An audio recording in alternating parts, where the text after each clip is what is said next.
ebigambirwe nyuma abaziha mukoro gwo kutongoza amaizi marungi aga tapu agabahirwe ekitongore kitari kya gavumenti ekya Sustainable Climate Impact Fund kikwatanise n'ekya Water Aid ababahire tapu ibiri zonka omugomborera yona eky'abatuura bari kugira ngu ninko wanyara omu nyanja.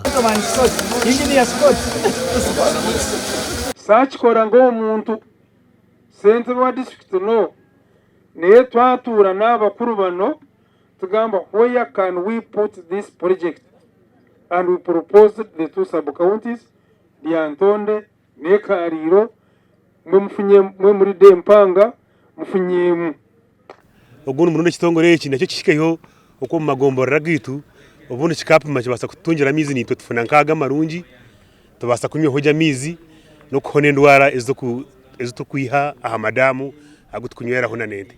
District ya Lyantonde ryo mukato dry corridor ekiri kumanyisa nguneterwa munonge chanda.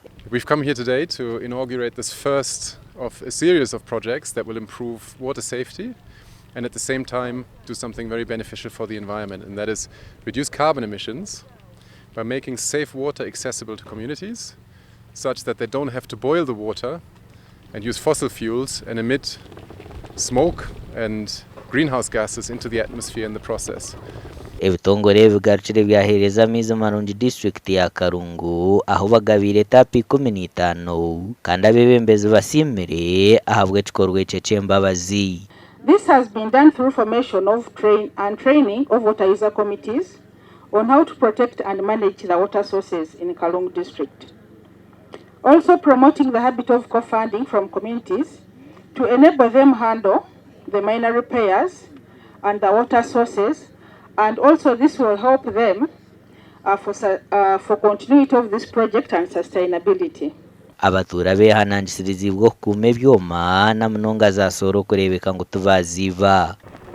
The solarized pump that we saw down there, it needs to be protected.